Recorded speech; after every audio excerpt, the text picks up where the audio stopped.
Hi, Daniel. Welcome to the Leanpub launch video for 10 Days to Greater Agility. Please tell us a little bit about yourself and about your latest book. Sure thing. Hey, Len, good to get to talk with you again. So for those who aren't familiar with me, my name is Daniel Scheufler.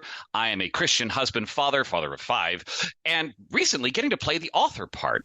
And so I have been on a tear recently writing these 10-day challenges with the goal being, let me give something that you can do to practice for like a half an hour a day, something you fit into your daily work in a way that allows you to continue to improve. And I've been taking these from ideas that I've been sharing with my clients or things that people have asked me when I've been giving talks at other places. And so now 10 Days to Greater Agility is actually a little different than the others, where all of the others have been, hey, let's go do this distinct exercise. There's a nice rounded box. Agile's a little weird. Agile isn't check the box, you're done. It's a process.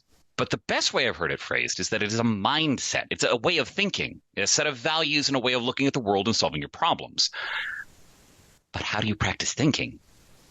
The best answer I could provide was something very close to what I practiced in philosophy when in college. You ask questions and you let people mull them over and try to answer them. Something that's not going to have the distinct, yes, this is it, no, that's not, answers. So this book, instead of being composed of exercises, is intended to essentially be thought-provoking. Here's a set of questions. Here's kind of a framing around things you want to think about for how the Agile principles get played out, for the trade-offs coming up in the Agile Manifesto, and framing it in such a way that you can logically go through the sequence and then ideally come back later as your mindset practice improves to ask the questions again and unlock a new insight. Thanks very much for that great explanation. It's I really love these sort of series of books. The sort of you go in them for a bit every day, and you sort of you're going to come out at the end having at least learned quite a few interesting things without having to sort of dive in and exactly spend a lot of time sort of taking it super seriously. Just we could talk for a very long time about what agility is. We're not, but just for anyone listening who might be a little lost, we're not talking about doing the splits. True. We're talking about agile from the sort of manufacturing and project management world, where the idea is that very briefly, that instead of sort of writing out step-by-step plans that you then are forced to follow when you carry out a project, you should do some planning in advance, but you should have a mindset that is open to changing along the way, and in particular, not viewing that as a kind of planning failure, but just as a feature of doing things. And you can have the other mindset, which is, then someone messed up in the plans, or you can have it's what's the old this is part of learning and growth. No, the greatest battle plan in the world doesn't survive a minute's engagement with the enemy. Yep. And a lot of that struggle I've found when people are going through the so-called agile transformation, which is the big ticket item of let's bring this new process into an organization, is that struggle.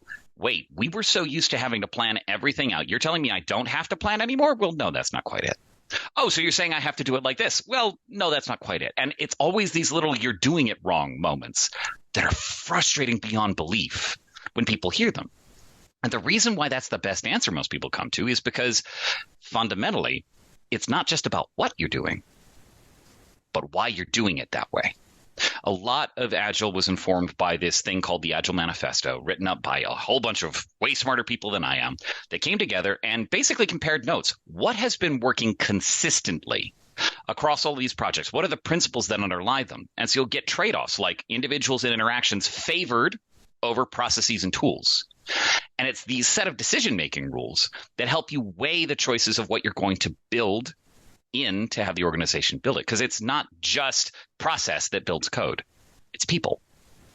How do they interact together? How are we setting them up to actually have the conversations about what was needed to happen?